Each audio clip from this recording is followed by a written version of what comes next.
So, hello. Today I'm going to talk about network noise and specifically about how adaptive routing has an impact on network noise.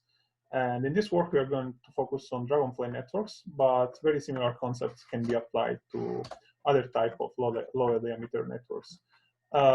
So let's start by defining network noise. When you send a message between two nodes on an interconnection network, this message will be delivered to the receiver after some time. And the thing is that sometimes these messages can experience delay, and this is mostly due because of contention on the switches. So what happens is that the queuing delay on the switches changes time by time according to which other applications are running on the network. And just to understand the impact of this problem, in this plot, I show the normalized latency for a node reduce executed on 1,000 nodes for different message sizes. So we have on the y-axis the normalized latency, and on the x-axis we have different message sizes. And we also have the normalization value. So this means that for 8-byte or reduces, this one here represents 0.78 microseconds. And as we can see here, there is a large variation in latency, especially for small messages, where we can have, in some cases, latencies up to 1.5 times larger than the median. And I show here the same plot, but this time by showing the execution time rather than the latency. And we can see that here the variation is even larger. And actually, it also happens for larger message sizes. And this is because collective operations, of course, have dependencies between nodes. And when you start to accumulate these delays between different nodes communication, of course, this is going to amplify. So this is because of noise amplification effect. And as we can see here, this for small messages, we are going to experience in some cases execution times which are up to 2.5 times larger than the median. What we are going to do in this work is to change the way that adaptive routing works in such a way that we can mitigate this problem. So we're going to design this green box here, which is this application-aware routing, which is going to reduce the impact of latency variations on the application, and eventually will lead up to 2 times improvement. So in this case, this is for a node reduce, but we are going to see that this is going to happen also for other microbenchmarks and also for real applications. So let's start by introducing Dragonfly networks. So in Dragonfly network, we have set of servers. So in this case, we have a set of 3 servers. And each of these set of servers is attached to a switch. And these switches are connected in an all-to-all way. So each switch is connected to every other switch. And this set of nodes, switches, and links forms what is called the Dragonfly group. And on a Dragonfly network, you have multiple groups, and these groups are fully connected. So a Dragonfly network is basically a hierarchical network where you have groups which are fully connected inside, and they are also fully connected between each other. Now, this is the original formulation of Dragonfly networks, but actually you could have any arbitrary topology inside the group. So they must not be necessarily fully connected. But we are going to consider this specific case because it's just simpler to explain. But of course, this approach is general and can be applied to any type of Dragonfly networks. On this kind of network, adaptive routing is used. And let's see how it works. So let's suppose that these 2 yellow nodes must communicate between each other. Of course, we will have multiple paths connecting these 2 nodes. And in this case, we are just considering 2 of them. So the red path, which is a minimal path because it goes through the minimal set of switches. And then we have the yellow path, which is a non-minimal path because it goes through an intermediate switch. And what adaptive routing does is to estimate basically the congestion on each of these paths. So he tries to understand whether it will be faster to send the packet on the red path or on the yellow path. So in this case, it estimates that the yellow path it's less congested. So even if it is a longer path, it's better to send the packet on the yellow path because it will reach faster the destination. So it selects this path. However, using non-minimal paths, has different problems. So the first one is what is called packet spraying, which means that every time that you send a packet on a non-minimal path, it will traverse a higher number of hops, which means that basically you are generating more traffic on the network. So let's see it through an example. So let's suppose that these two yellow nodes must communicate between each other, and also the two red nodes must communicate between each other. So if both of them use minimal paths, there will basically be no flow collision. So there will be no contention on the network, except of course for this last switch here. But if the yellow nodes communicate by using a non-minimal path, what happens is that there is some congestion occurring on this switch and on this link.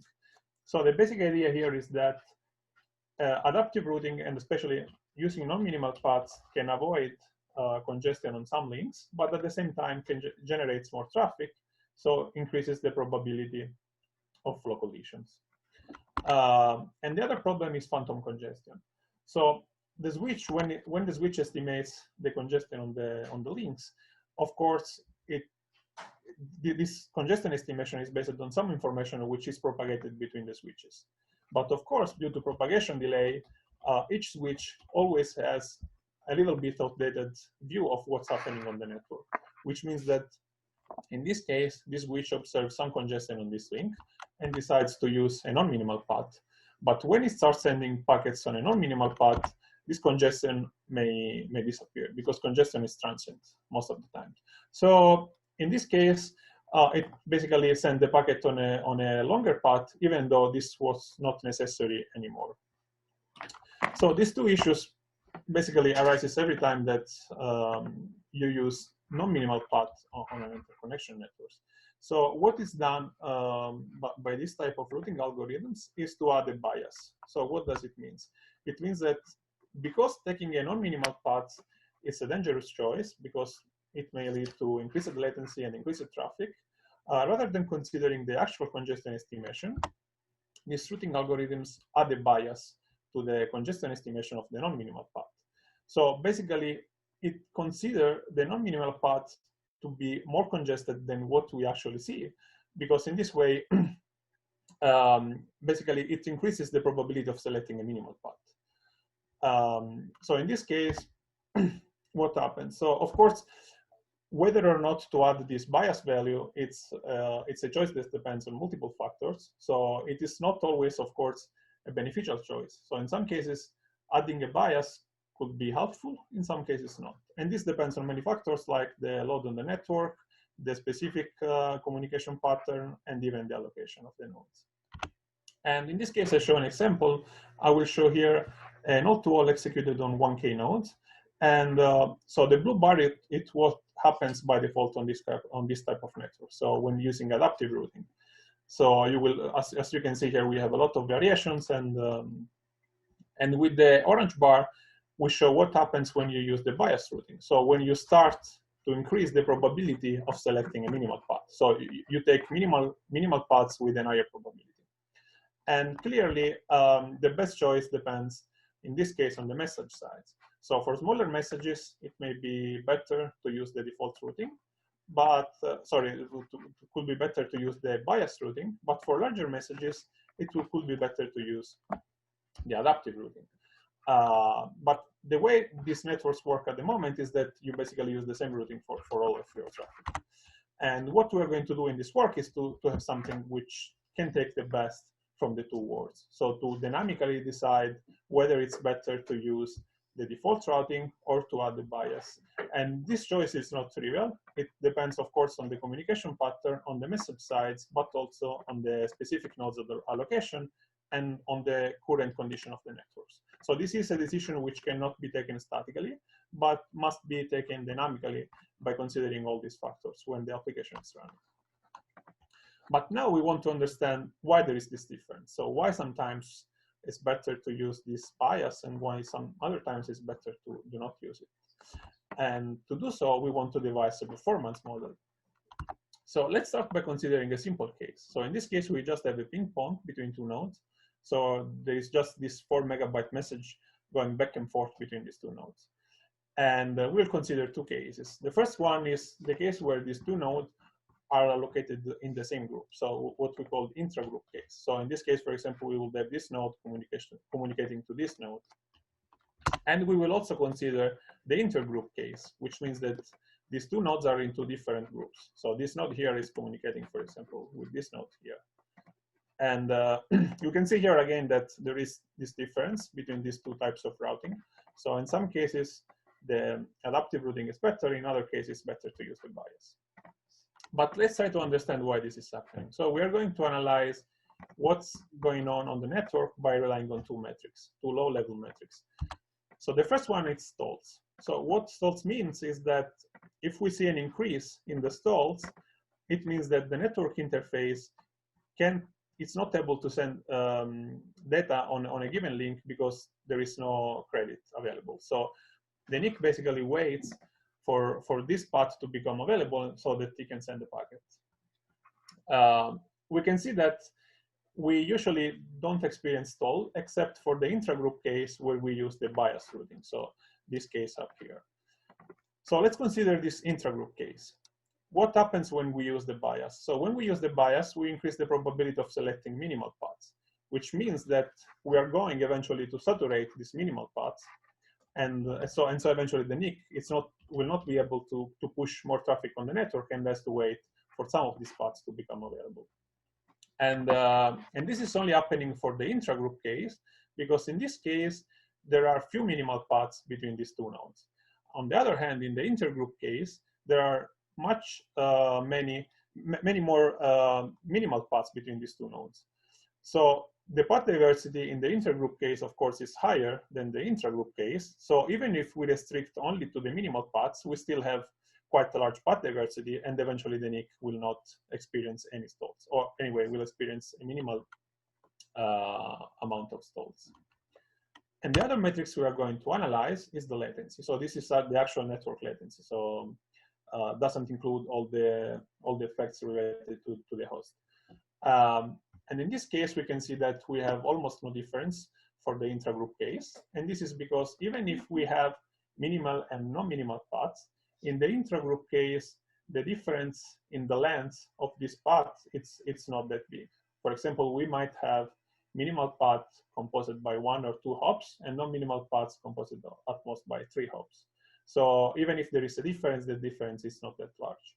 On the other hand, in the intergroup case, the differences in the length between non-minimal paths and minimal paths is much larger. So in some cases, the non-minimal paths may have a number of hops which is twice the number of hops of a minimal path. And this is the reason why the latency is larger in the adaptive routing. So when we move to bias routing, we are going to select minimal paths with a higher probability. So the average number of hops that our packet will traverse, of course, will be lower, and the latency will be lower.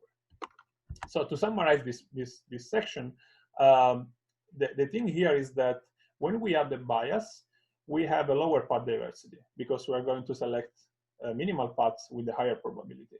But at the same time, we also have a lower latency because these minimal paths will be characterized by a lower number of hops. And of course, this was a very rough explanation. We want to model it by using some mathematical modeling. And in this case, we are going to use a very simple model, which is a latency and bandwidth model. So let's consider that one node must send 6 packets to another node. What we want to estimate is this time here. So the time from the moment where the sender starts to send the first packet to the moment where the receiver receives the last packet. And of course, we would like to have this transmission time as short as possible. And so the stalls represent how much time shall I wait before being able to transmit the packet. And the latency, of course, is the round trip time. And I modeled the transmission time for a message as half of the latency plus p times the number of stalls. So this is a very simple latency and bandwidth model. But in our case, this is enough. So we validated this very simple model on many different transmissions with different message sizes and by using different allocations. And eventually, the difference between the estimated time and the actual time was just the 19%, which is enough for our purposes. So now that we have this model, we need to understand how to exploit this model to decide every time that we transmit a packet, whether we should transmit this packet by using the default routing or the biased routing. So because this decision is done every time that we send a message, this decision needs to be very fast. So we cannot rely on complex modeling. We cannot rely on complex machine learning solution. We need to do something which is really, really fast, because this decision is taken on the critical path. We are doing this every time that we send a message, so for every single message. So this needs to be something very fast to be computed, and this is why we consider this very simple bandwidth and latency model.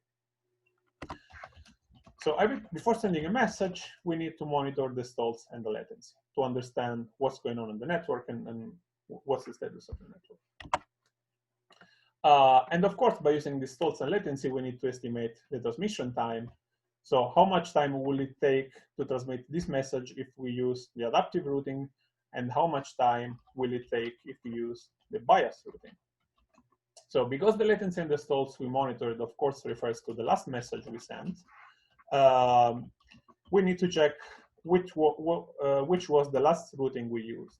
So if we sent the last message by using adaptive routing, of course, the latency and stalls we observe refers to the latency and stalls that we could experience if we send also this message by using adaptive routing. And the same for the biased routing. So we just store basically the latency and stalls we observe to record what's happening with both type of routing. But of course, what happens is that, let's suppose that you send the last 100 messages by using the adaptive routing. So if the last time that you send a message with the biased routing is that far in the past, that means that you are basically considering a very outdated view of the network for the biased routing.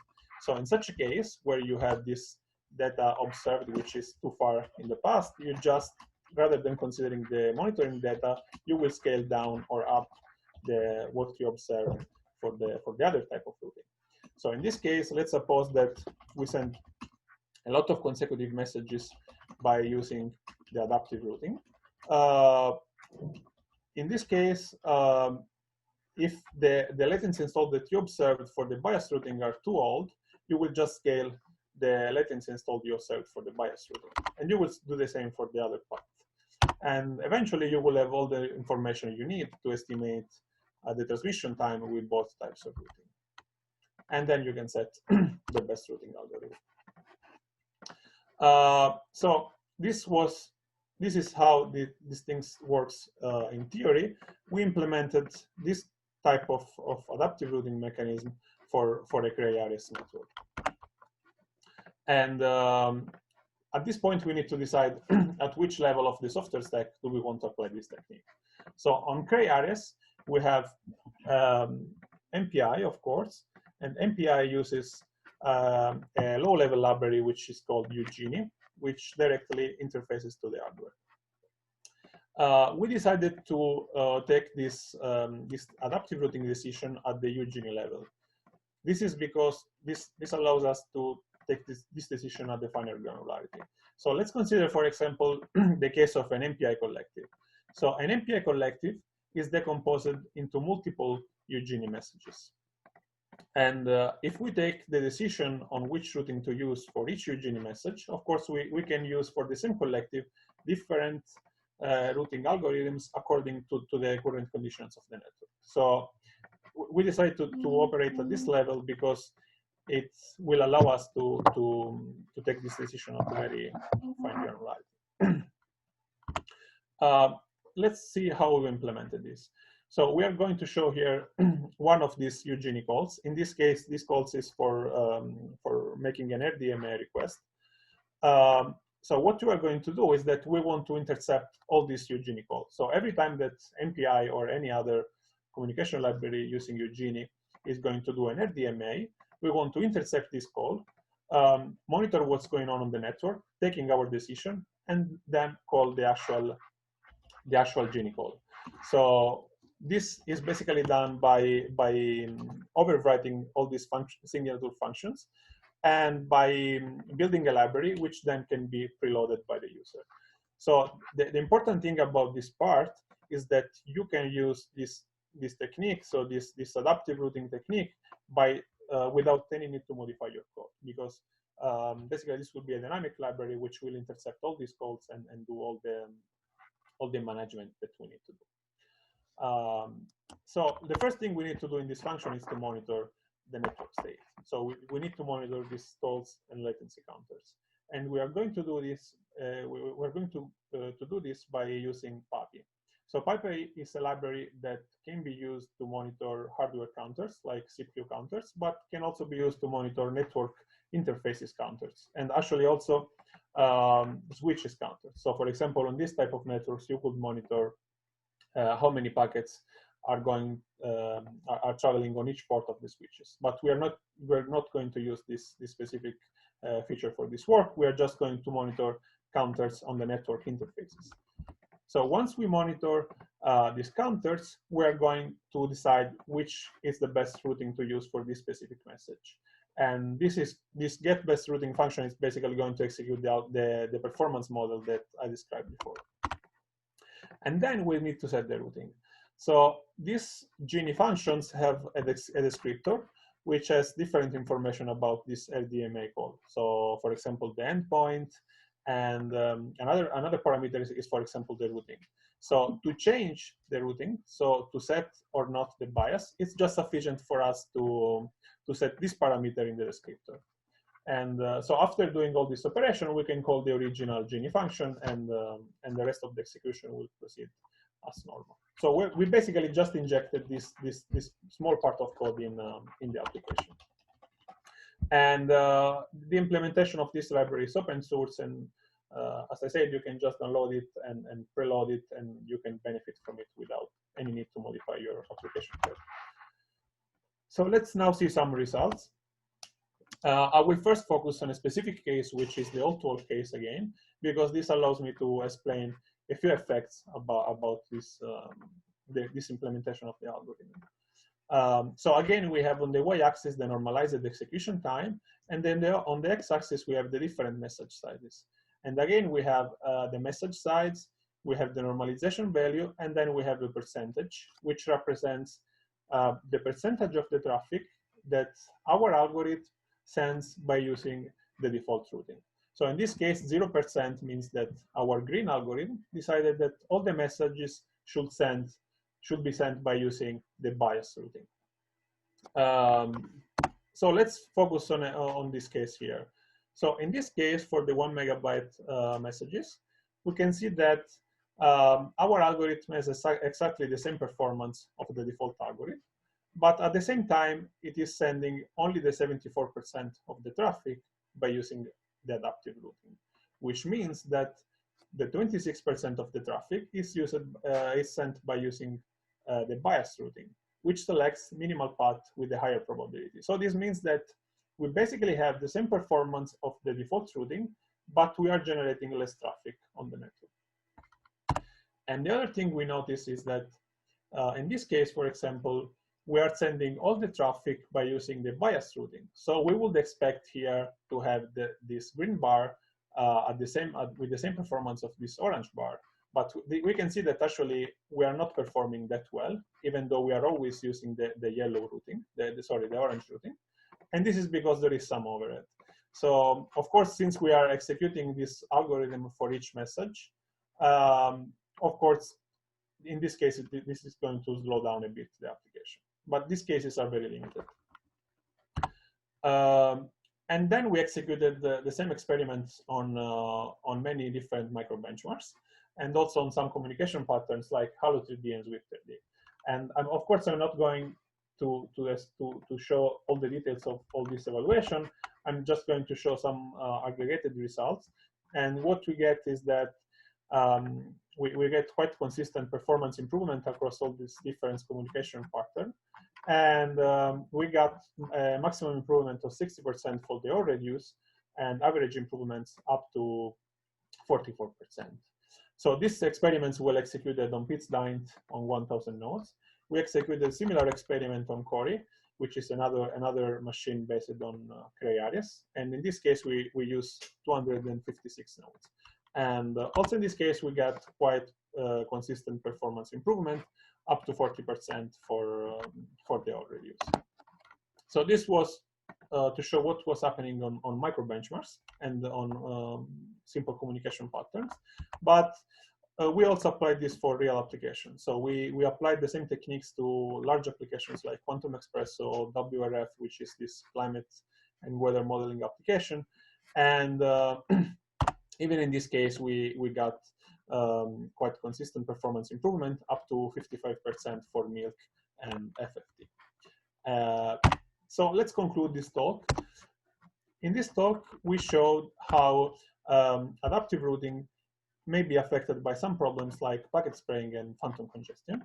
And to solve this problem, what happens in real network is that a bias is added to the routing estimation, so that the routing algorithm will select minimal path with the higher probability. But we also show that whether or not to use this bias depends on many factors, like message size, communication pattern, and even nodes allocation. So what we wanted to do is to design an algorithm which can automatically select whether to use or not the routing bias according to all this, dynamically according to all of these conditions. And to understand and to model the differences between these two different routing algorithms, we devised a simple performance model. And we use this model to drive an algorithm which can dynamically and automatically decide what to do for each message. So we implemented this algorithm for CRAY ARIES network, and we released the code as open source. And eventually we evaluated this algorithm by showing that it can lead to improvements up to 55% on real applications. And this concludes my talk. Thank you.